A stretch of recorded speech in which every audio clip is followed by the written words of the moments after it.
नमस्कार, आप देख रहे हैं यूपी भारत। मैं हूं आपके साथ शिखा। बुलेटिन की शुरुआत करने से पहले एक नजर डालेंगे हेडलाइंस की ओर। फर्रुखाबाद में पुलिस को मिली बड़ी सफलता। अंतर्राष्ट्रीय गिरोह का शातिर पुलिस के हत्थे चढ़ा।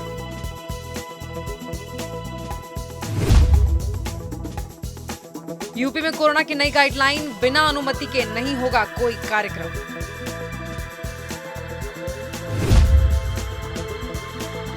पश्चिमी यूपी में किसान आंदोलन से वोट की फसल लहलहाएगी सपा। 70 सीटों के लिए अलग से बनाई रणनीति।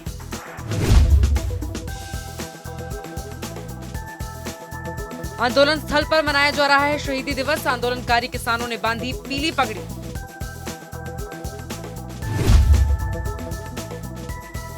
त्रिस्तरीय पंचायत चुनाव को लेकर जिला प्रशासन तैयारियों में जुटी। चुनाव को सकुशल संपन्न कराने के लिए हुई बैठक।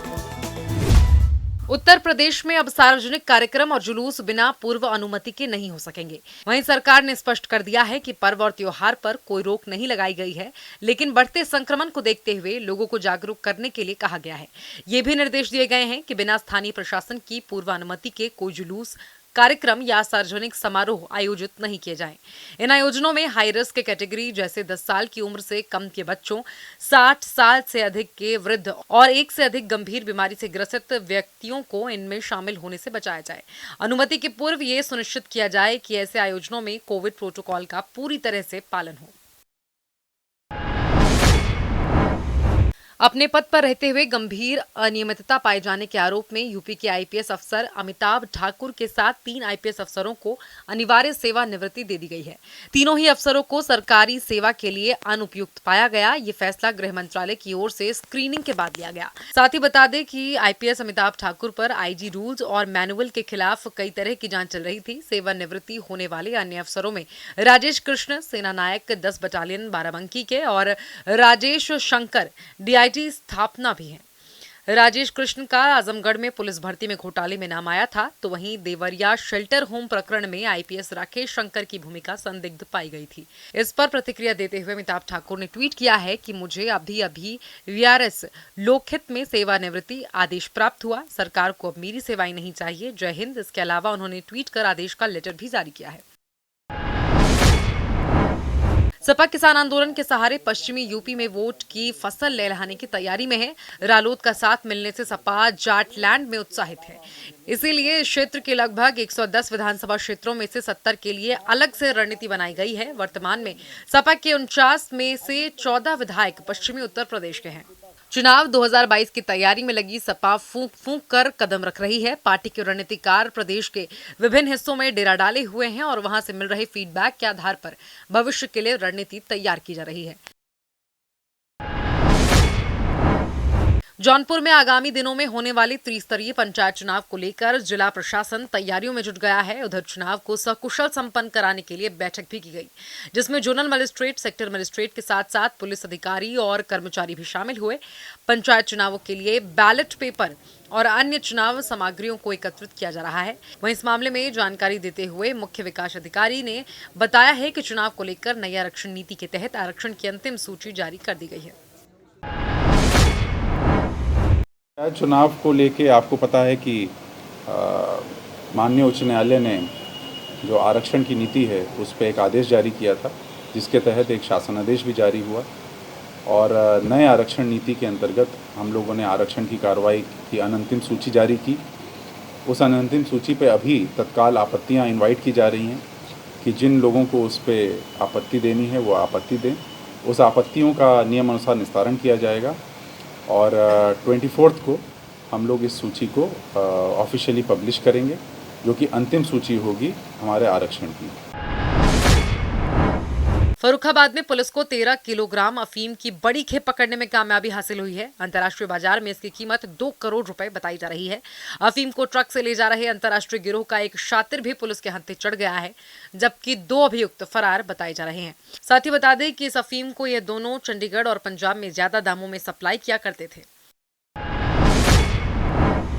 जैसा मैंने बताया कि जो ये अभियुक्त थे दिनेश कुमार राजपूत और इसके 2 अन्य साथी थे, ये झारखंड से अफीम लाया करते थे और अफीम लाने के बाद इसके 2 अन्य साथी डालचंद और भगवान दास, जो कि बरेली और उत्तराखंड के रहने वाले हैं, ये पंजाब और दिल्ली में इसकी सप्लाई किया। सिद्धार्थनगर में भवानीगंज क्षेत्र में एक महिला को 4 लोगों का मिलकर पीटने वाला वीडियो वायरल हो गया है। पीड़ित महिला ने थाने में लिखित तहरीर दी है। साथ ही बता दें कि मोटरसाइकिल के ठेकेदार को लेकर ये विवाद हुआ था।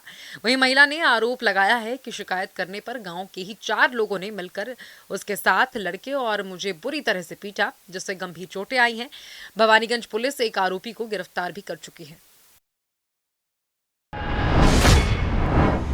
खबर कासगंज से है, जहां ढोलना पुलिस को बड़ी कामयाबी हासिल हुई है। बता दें कि पुलिस ने 2 शराब माफियाओं को गिरफ्तार किया है।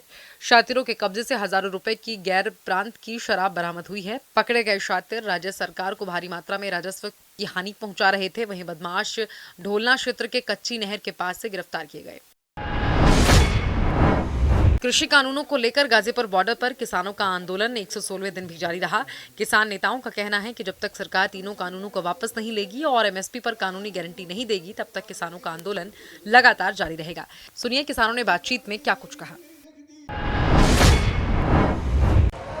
सर्दी से शुरू हुआ किसानों का आंदोलन अब गर्मी में भी आ चला है, लेकिन किसान पूरी तरह से गाजीपुर बॉर्डर पर डटे हुए हैं। किसानों का कहना है कि जब तक सरकार कानूनों को वापस नहीं लेगी, तब तक किसानों का आंदोलन लगातार जारी रहेगा। बातचीत करेंगे, हमारे साथ किसान मौजूद हैं, किसानों से बातचीत करेंगे, तस्वीर आपको दिखाएंगे। ये तस्वीरें गाजीपुर बॉर्डर की हैं। लगातार किसान यहाँ गाजीपुर बॉर्डर पर डटे हुए हैं। बातचीत करेंगे किसानों से और जानेंगे। ये बताइए कि आज शहीद दिवस भी है आज, और इसको किसान किस तरीके से गाजीपुर बॉर्डर पर मना रहे हैं? किसान पूरा तरीके से अपने श्रद्धा सुमन उनको जो हमारे शहीद हुए, जिन्होंने देश आज़ाद करवाया, आज के दिन उन्होंने फांसी दी गई थी, तो पूरे समाज का लोग, पूरे भारत का लोग शहीदी दिवस जो है यहाँ मनाने आया हुआ है।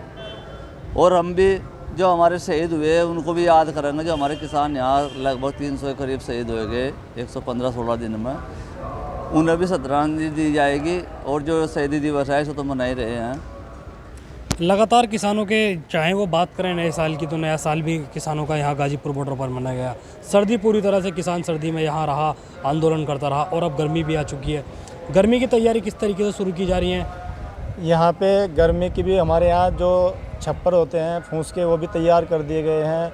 और ये है कि जैसे सर्दी में भी हमने यहाँ डट के मुकाबले किया, तो गर्मी में भी ऐसे ही, क्योंकि किसान क्या लगता है आपको कि सरकार आपकी बातों को मानेगी? क्योंकि लगातार 3 महीने से अधिक आपके आंदोलन को हो चुके हैं, लगातार न सरकार झुक रही है न किसान झुक रहे हैं, तो बीच का रास्ता कैसे निकलेगा? कैसे ये आंदोलन खत्म होगा? सरकार मानेगी, क्यों नहीं मानेगी?